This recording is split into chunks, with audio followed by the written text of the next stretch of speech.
was an undergrad, I went to Antioch College in Yellow Springs, Ohio. And I remember coming home and, you know, having dinner with my family and grandmother and parents and my sisters at the dining room table. And so I made an announcement. I'm a Marxist. And my grandmother said the more education they get, the dumber they get. But anyway, when I'm training in psychiatry and looking for the answer to be an effective psychiatrist with black people, looking for the answer to racism. And I remember attending a Black Power Committee meeting. And as a matter of fact, I was doing a fellowship in child psychiatry at that point. And I would get a voice. And you know, if you get a voice in here, you need to see a psychiatrist. If you get a voice in here, I think that's God talking to you. And the voice would say, and I would be writing up cases at the end of the day, and the voice would say, go to a Black Power Committee meeting. You know, just quietly. It wasn't frightening. So when ministers say they get a call, and I kind of know what they mean. And so this would happen over and over and over again. Again, it was subtle, very subtle, nothing to shake you up or anything, because I didn't go to meetings.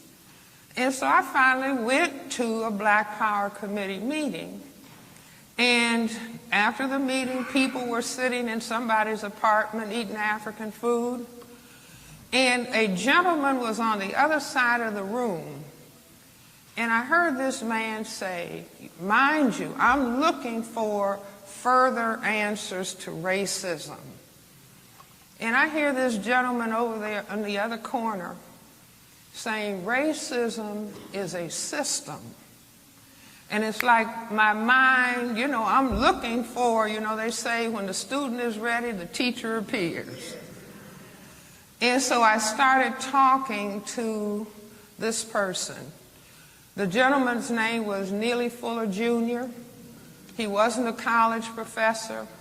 He was a guard at the Bureau of Engraving in the District of Columbia, where they print the money. And this man had started writing about racism in the mid-1950s when he was in the Korean War. And he said he was seated on a, you know, his station was on a radar site up in the mountains in Japan. And he started thinking about racism and thinking about what was going on in this country, in this part of the world. And he said that the language of segregation and desegregation didn't make much sense on that mountaintop. And he started thinking that racism is a system. Now I want to repeat after me. Racism is a system. Now, I consider this gentleman one of the most profound thinkers of any color in the 20th century. Remember, we started the 20th century with our great sociologist, historian, Dr. W.E.B. Du Bois. And Dr. Du Bois told us in his book, Souls of Black Folks, in 1903, that the problem of the 20th century is the question of the color line between the lighter and darker races of mankind. And then mid-century, Neely Fuller Jr. came along with his book, and I hope that everybody will get his book who doesn't have a copy. His phone number is 202-484-5461. But it is a profound statement, analysis of looking at racism as a total system structure that functions in all areas of people activity: economics, education, entertainment, labor, law, politics, religion, sex, and war. for the ultimate purpose of maintaining the power equation of white power over a relative non-white powerlessness. So being a psychiatrist, and you know, at that point, that's the, mid-1970s, late 1960s. We would sit up in my apartment, and that was when, you know, you're at an age you can sit up and debate till 3 and 4 o'clock in the morning and get up and go to work. That's not the case today. But I would listen to the discussion of Mr. Fuller. We had another colleague, Dr. Carl Hutchinson. He's deceased, Chicago physician. He was training in orthopedic surgery. And Mr. Fuller had a beautifully hand-printed, might have had 1,800 pages of beautifully handwritten notes, documentation of his ideas that he carried around in his suitcase. Dr. Carl Hutchinson said, "I will type this manuscript in between surgical cases." And so he took the handwritten manuscript and typed it, and I spent the next 17 years saying, this has got to be printed, so, you know, got to be published. And so by 1984, it was published. But I started raising the question. Psychiatrists always, old school psychiatrists, I say new school psychiatrists, are just supposed to, oh, you're depressed? Well, let me write a prescription. You see, oh, you're anxious? Let me write a prescription and goodbye. I'll see you next time for another 15 minutes. I'm old school. I see all my patients for 1 hour.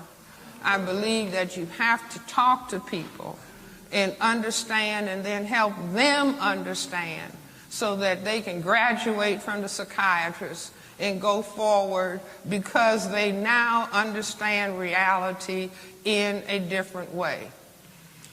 So I started saying, well, why? If indeed, and I say racism as a dynamic, racism as white supremacy has been the reality that black people all over this planet have faced for the last 500 years. There's never been a moment, there's never been a minute, there's never been a day, there's never been a week where we have not been confronted with racism, white supremacy as a system. Never a half a minute. So I said, well, why would such a system be developed? And Mr. Fuller used to say to me, Francis, it's not important why, just learn what the system is. But, you know, the psychiatrist in me, I got to understand why. See, that's where little children are brilliant. Little 2-year-old people, little 3-year-old people, they start saying, why? Why? You know, and older people get annoyed, shut up. But don't ever tell a child. If a child is saying, why, mommy? Why, granny? Why? You may not know the answer. Just tell the child, I don't know the answer, but I'll try to find out for you. And if I don't find out and you study and learn, you'll find out. But the question why is what turns on the brain computer. The child is asking about cause and effect. And if you can begin to understand cause and effect, you begin to get a handle on dealing with reality. So I raised the question, well, why this reality of racism? As I said, my grandfather died in 1909. And he's talking about the problem of color. Dr. Du Bois talked about it in 1903.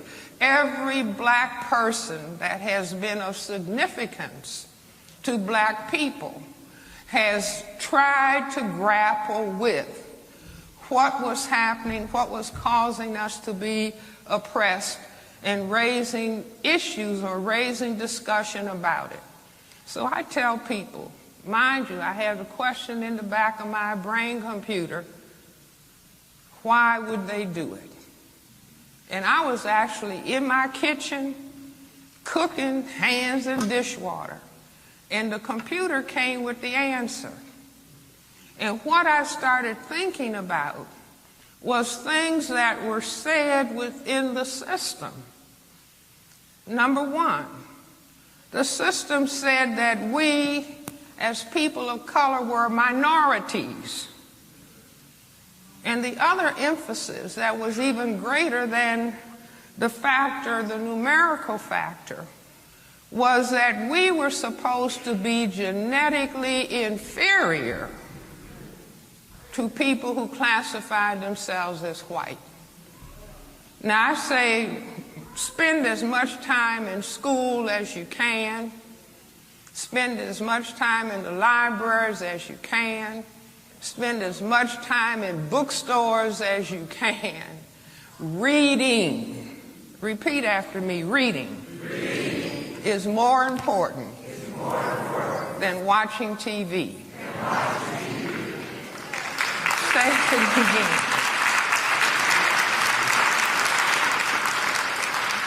Reading is more important than watching TV. See, everything is in books. Everything is in books. And I say beware of these little small things that you can hold in your hand where you think you're getting as much information as if you're holding a book. Just beware. So with all of the reading and all of the going to school that I had done, I said, wait a minute. People of color on this planet are the overwhelming majority. Black, brown, red, and yellow people are 9/10 majority on this planet. The other thing, that we are supposed to be genetically inferior, and I said, well, wait a minute. See, in my mind, I'm talking to my, wait a minute. Black people, people of color, are genetically dominant in terms of skin coloration compared to people who classify themselves as white. And I said, I've got it. Just like that, standing in the kitchen, cooking hands in the dishwater. I said, this is the answer. So let me put it on the board. See if you all can see this. Let's say this is the planet Earth. Can you all see? Okay. So 9/10 of the people are black, brown, red, and yellow. 1/10 of the people have white skin. Instead of the people being genetically inferior, the people who can produce the black pigment melanin are genetically dominant. Now, if you don't know what I'm talking about, you haven't taken a course in genetics, just look at our president, Barack Obama. The president's mother is white. His father is black. Because the ability to produce that black pigment is dominant, and the inability is a recessive genetic trait. So black plus white could only produce black. Are you all with me? So I said, now what am I doing? Let's say that this is planet Earth and this is Europe. And this is 1492. And Columbus started European people coming out and moving, little boats coming out of Europe, beginning to circumnavigate the planet. Every place these white gentlemen landed, they found colored people. colored people everywhere.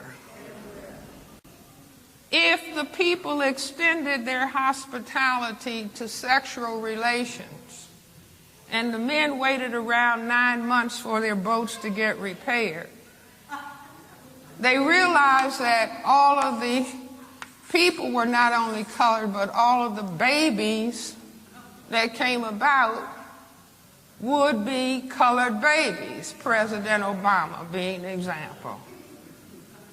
So I maintain they didn't have to have a big conference hall, big church, but they realized if everybody is colored and everybody is genetically dominant, unless we control all of these people, these men might get in boats.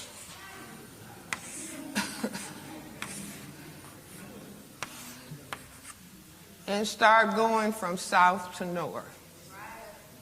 And maybe at that time they were even aware that the white women said their ideal mate was tall and dark.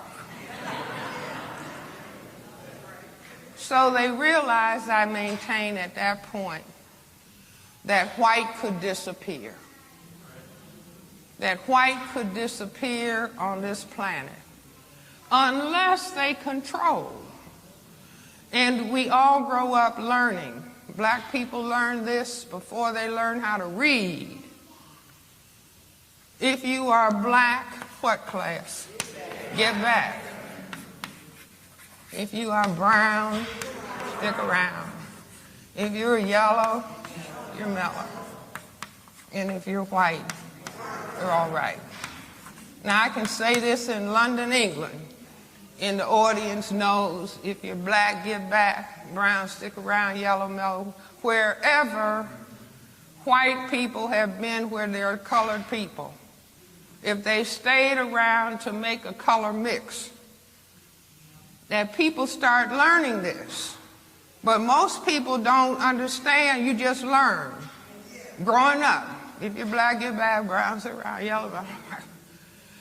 This is the color code for white genetic survival.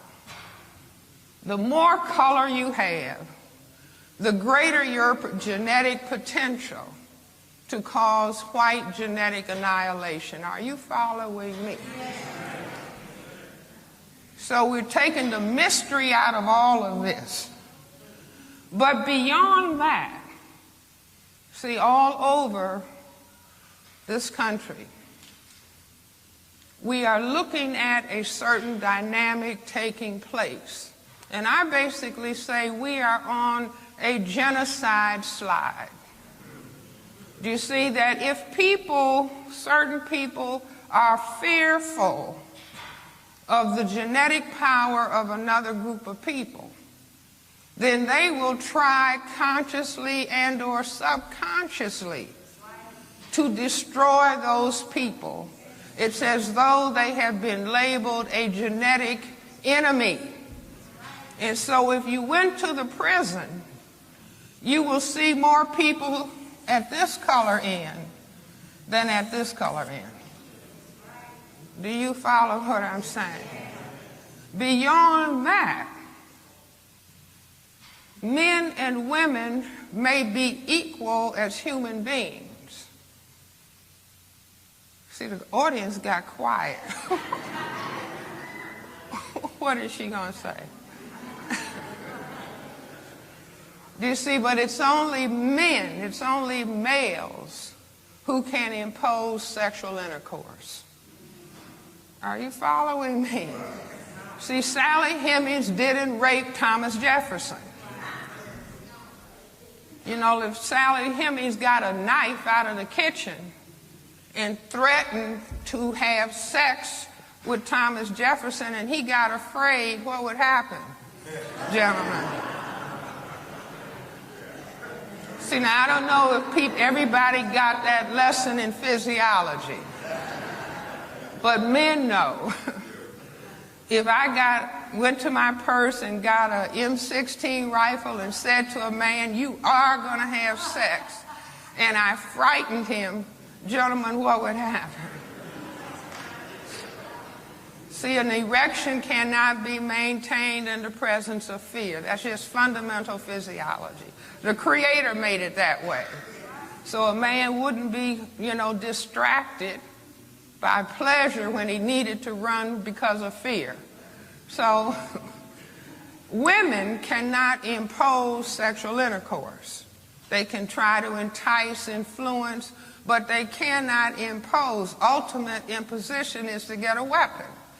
So the focus for white genetic survival has to be on the male, and then it has to be on the males who have the greatest genetic potential to cause white genetic annihilation. Are you all following me?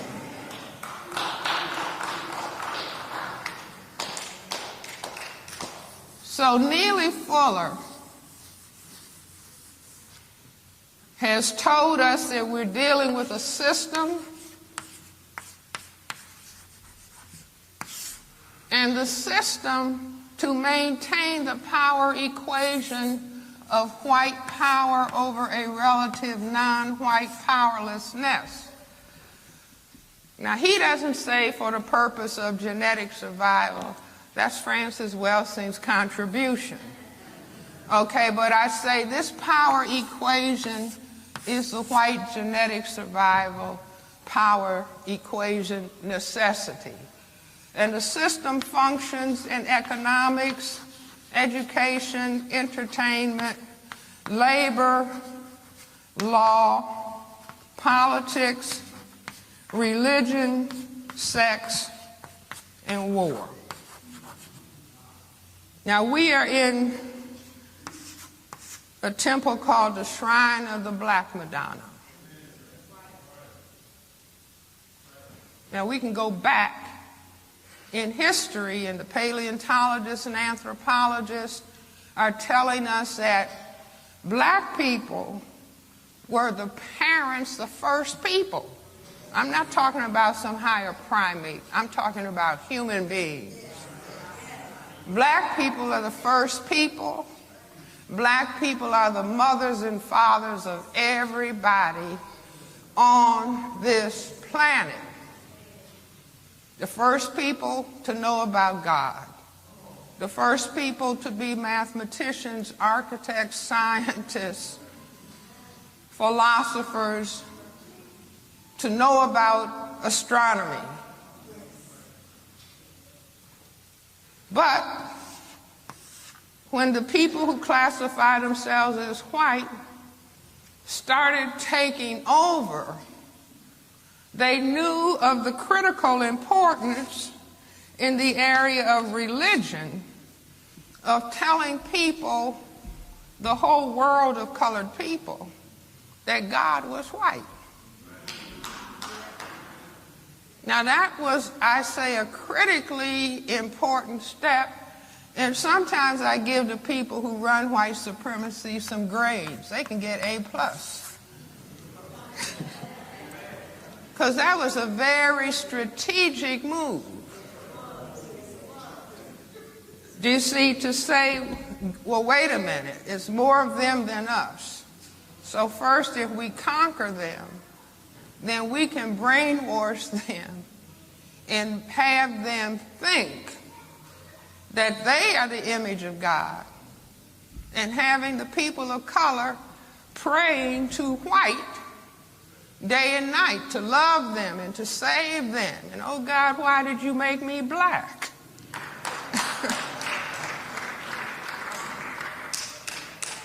I'll just tell you all a little story. When I was very young, and I'm baptized Baptist, and christened AME, that's to satisfy both sides of the family. My grandfather was deacon, chairman of the Deacon and Trustee Board at Olivet Baptist Church in Chicago for 35 years.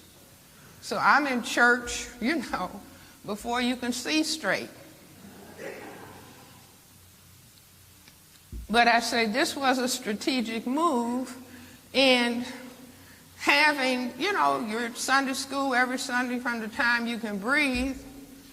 And I remember looking at the Sunday school card. We used to get Sunday school cards with a little picture of Jesus bowing down in Gethsemane, you know.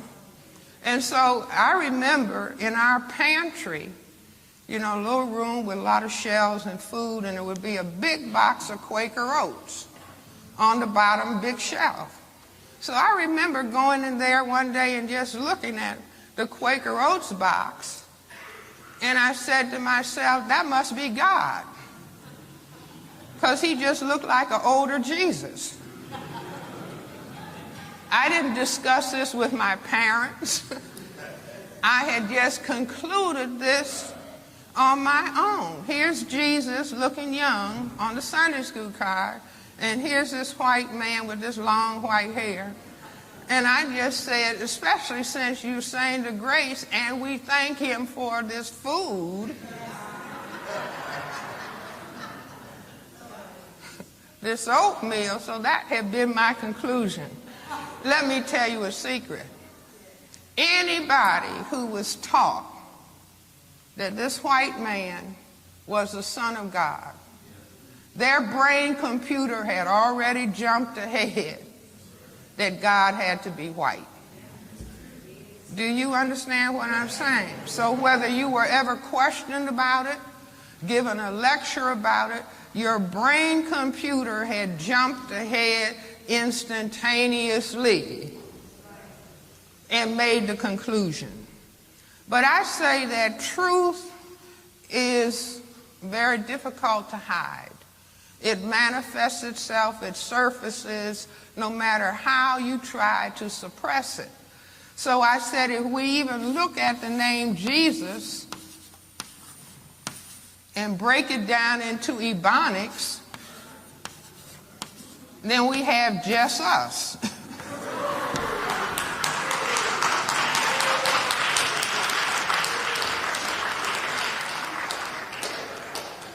So while we're waiting for somebody else,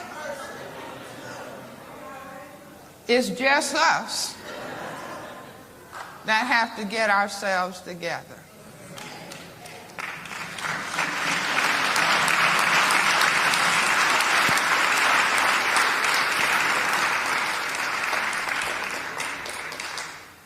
You see, but I say, if you begin to understand what I'm saying about what racism as white supremacy is, not racism and white supremacy. Neely Fuller informs us racism is white supremacy, and white supremacy is racism. And what I'm saying is that we have fought as black people dealing with this problem generation after generation after generation after generation, that it was just a question of, well, white people have to be taught to love. I remember standing in my home being a little girl, just the height of the table. My parents were reading the Chicago Defender, my grandmother was there, and they were kind of whispering about a black man having been lynched. You know, they would talk softly, and then if you were a child, you knew to listen carefully. So I said to my grandmother, well, Granny, why would they do it? And my grandmother said, well, some people just have to act ugly. But beginning to understand what racism is in terms of the demographics and the genetics on the planet, that this is what people who classify themselves as white felt they had to do for their survival. And it is not logical to expect people who designed a system consciously and or subconsciously for their survival to undo that system. Do you understand? That doesn't make sense. And this is what we have been thinking. Dr. Martin Luther King, in all of his genius and in all of his courage, talked about love. Do you see? But if all of the 9/10 people on the planet, plus the 1/10 white people, if everybody, I'll put this in a heart,